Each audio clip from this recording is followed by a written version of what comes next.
Now I will introduce our first piece, which is going to help us celebrate the occasion of May the 4th. Star Wars Trilogy, The Imperial March, by John Williams and arranged by Donald Hunsberger. The phenomenal success many years ago of Star Wars and its two companion films, Return of the Jedi and The Empire Strikes Back, renewed interest in movies as huge spectacles. Although set in future terms for we, earthbound travelers, the three films are in many ways historical in nature. Frequently described as the morality plays of the film, the stories in the trilogy share a common theme of the primary struggle between good and evil and the eventual success of love conquering all. And now, in the spirit of May the 4th, we open with the march that signals the entry of Darth Vader. May the 4th be with you, Earthlings. Please welcome to the stage our conductor, Annette Klein. Yep, here she is.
There we go. Welcome to my living room. We're just going to have some fireside chats here. I'm Robin Myers, a member of the flute section, and I'll be your moderator for the rest of the day. I have been fighting cancer, just to let you know. That's why I'm sitting. It was in my spine. But may the force be with me because I beat it. I am the nation.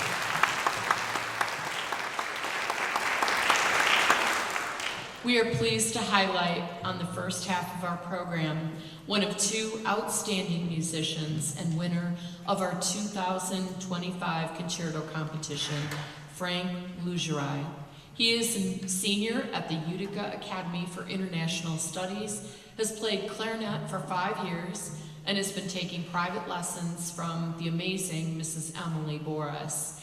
For the last 4 years, he has participated in numerous high school honor bands and participated in the Eastern Michigan University Honors Band as the co-principal chair, enabling him to play in the Eastern Michigan University Wind Symphony. He is currently a member of the Oakland Youth Symphony Orchestra and the Detroit Symphony Youth Orchestra, and was principal clarinet 2 out of the last 3 concert cycles. His most recent achievement was being named one of 15 finalists for the MSBOA 2025 Outstanding Soloist Competition for the state of Michigan.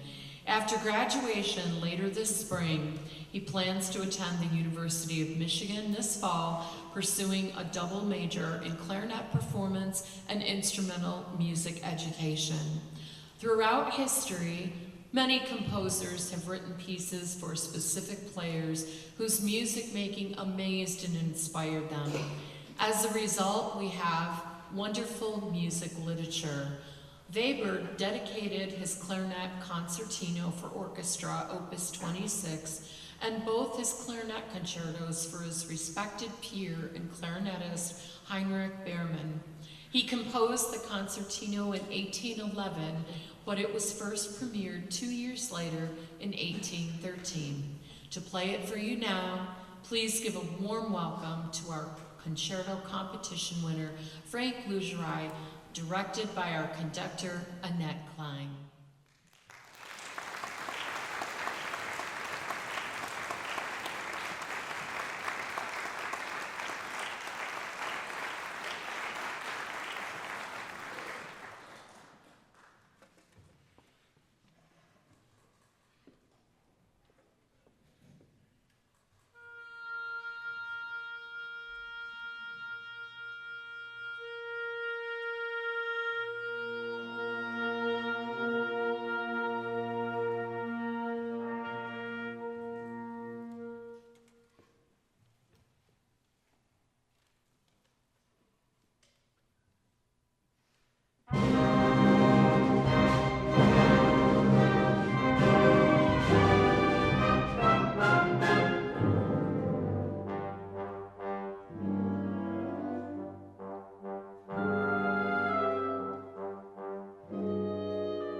Frank, could you please come back out for another bow? Yeah.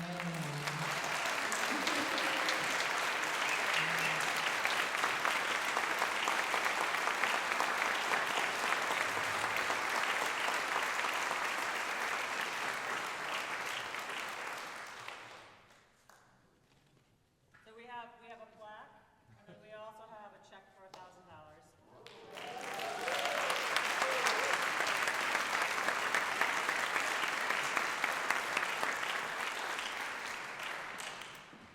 If you wonder where your donations go to, this is one of the times, is to award our concerto winners. So thank you for your donations so we can further their education and their efforts towards their musical endeavors.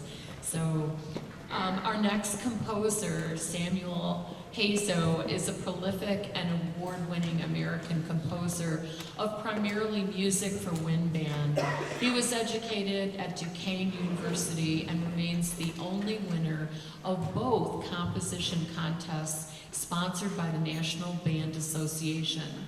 He has composed for the professional, university, and public school levels in addition to writing original scores for television, radio, and the stage.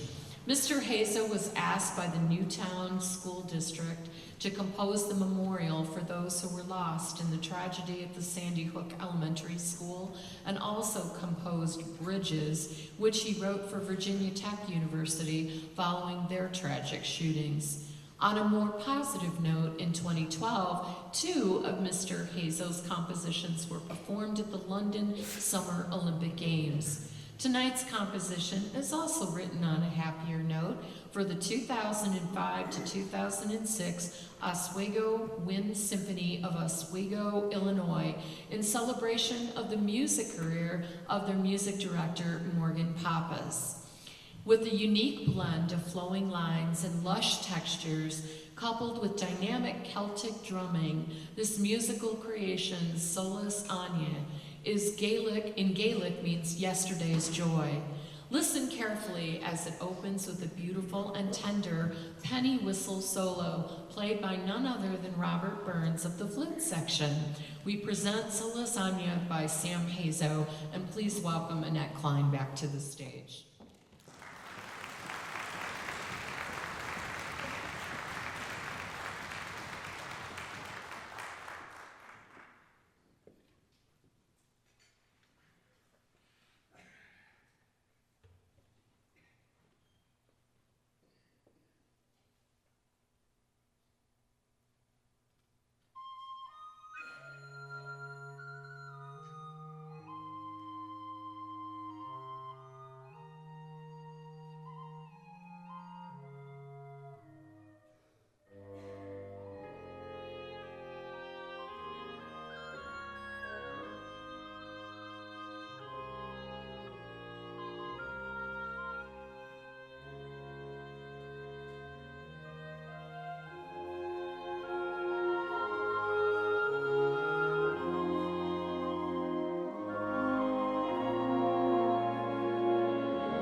In addition to his many marches, Sousa often composed dances in numerous forms, from foxtrots and gavottes to tangos and waltzes. He had a particular affinity for the music of Johann Strauss Jr. and his frequent use of the waltz form. Sousa composed several waltz collections of his own, in addition to incorporating waltzes into some of his operettas. La Reine de la Mer, meaning the Queen of the Sea, was composed in 1886 during his tenure as director of the Marine Band and was inspired by and dedicated to the wife of William C. Whitney, who was the wife of the Secretary of the Navy at the time. These waltzes were also chosen as one of the selections performed during Sousa's farewell concert with the U.S. Marine Band in 1892. He subsequently often programmed the work with his own Sousa band, indicating that this was probably one of his favorites among his many waltzes. We conclude our first half of this concert with Sousa's Queen of the Sea Waltz.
Welcome back to our second half.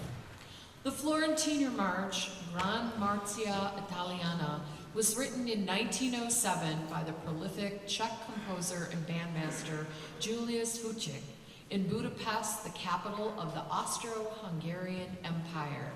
This composition can be explained by the musical trends of the time. Many European composers were writing in styles that implied the exoticism of other lands, including Russia, Spain, and in this case, Italy. The Florentiner bears the subtitle Grande Marcia Italiana, with the main title giving homage to Florence, Italy. Much like John Philip Sousa, the hundreds of compositions written by the Bohemian Sousa stretch far beyond mere marches, with Fučík having also written operettas, masses, chamber music, and a symphonic suite. Similar to Sousa's freelance march, the Florentiner is seemingly an operetta in condensed form. It was originally entitled The Rose of Tuscany, but for political reasons, he was forced to change his salute to the entire region of Tuscany to its capital, Florence. And now the Florentiner March by Julius Fučík. The North Oakland Concert Band would also like to welcome Annette Klein back to the stage.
That's one of my favorite marches.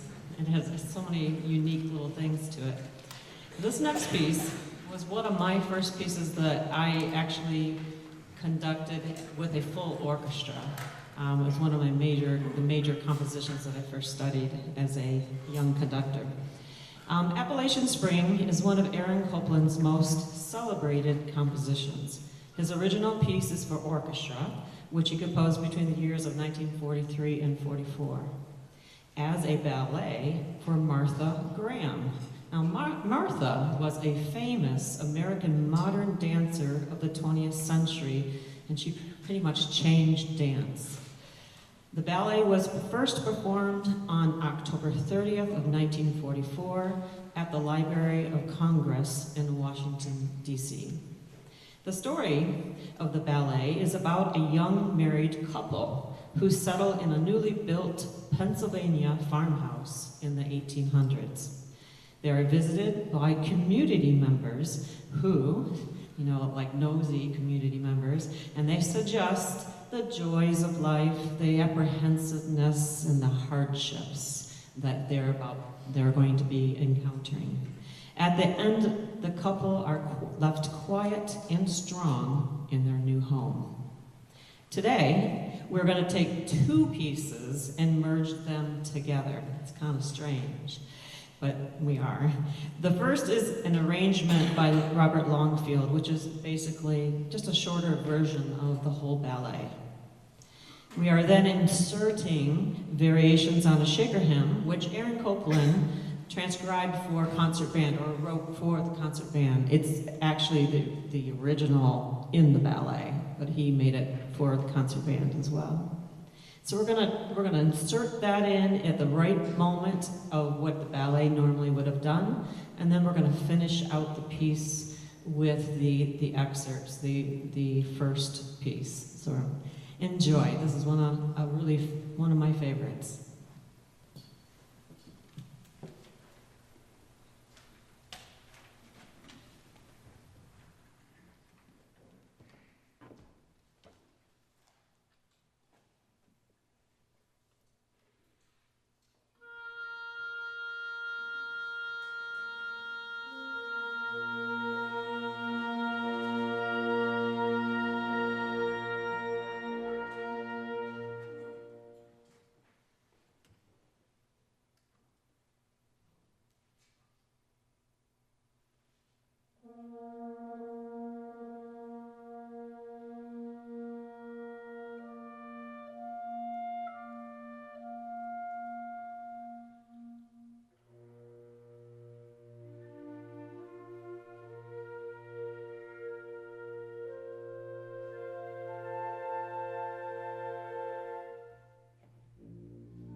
There.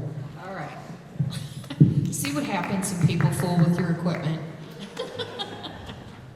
We are happy to present on our second half of our concert, our second winner of our 2025 Concerto Competition, saxophone Christopher Samoila of Rochester Hills. Christopher is a senior at Rochester Hills High School and has been playing and studying again with Mrs. Emily Boras for the past 7 years. Christopher is a member of the Rochester High School Wind Ensemble and for the past 2 years, a member of the Detroit Symphony Orchestra Civic Youth Wind Ensemble. Chris has participated in the MSBOA Solo and Ensemble Festivals, receiving a Superior Division rating of 1 in both district and state festivals. He also enjoys participating in the various honors bands, including Wayne State, Oakland, and Eastern Michigan University, as well as the MSBOA District Honors Bands. In 2024, he won the Birmingham Musicals Woodwind Scholarship, and after graduation this spring, Christopher plans on majoring in finance at Bowling Green State University and plans on continuing to use his musical talents in the university ensembles. Paula Maurice composed Tableau de Provence as a memoir of the summers spent in Provence with her husband Pierre Lantier and the saxophone virtuoso Marcel Moulet and his wife Paulette. We will be performing the first movement of 5 of this piece, which translates to the farandole of the girls. And now, please welcome our concerto winner, Christopher Samoila, accompanied by our conductor, Annette Klein, and the North Oakland Concert Band.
Please welcome Chris back to the stage.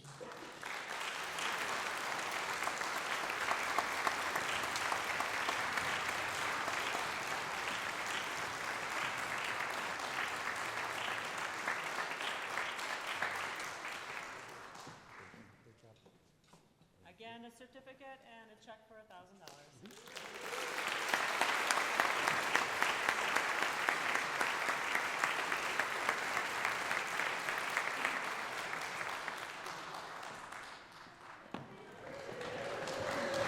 All good things must come to an end, but it seems fitting that on this day, the 4th of May, that rhymes, doesn't it?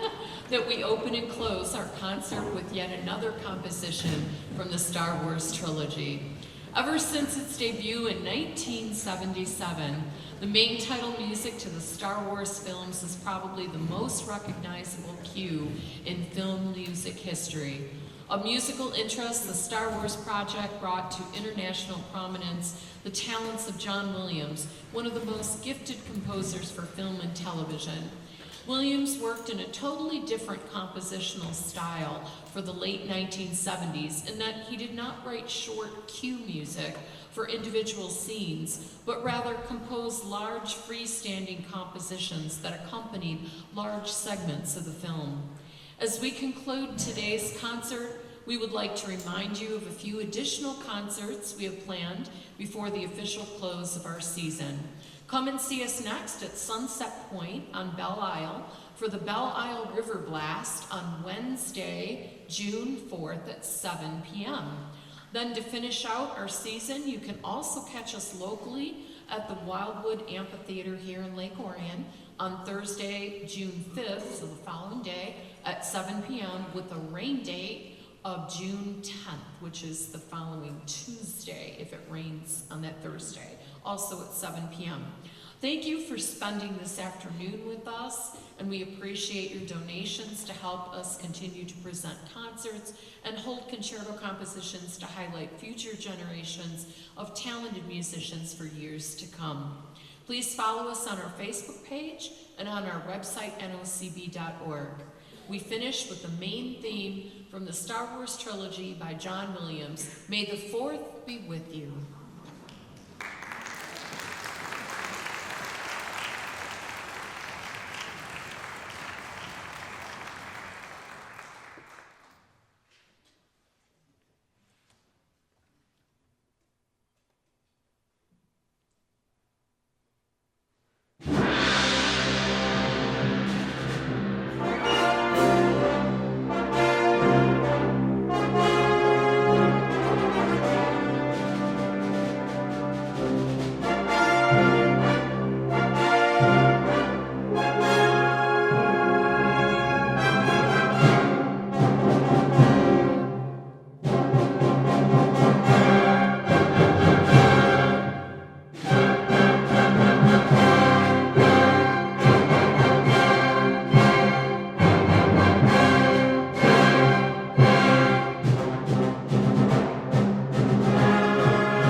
Thank you.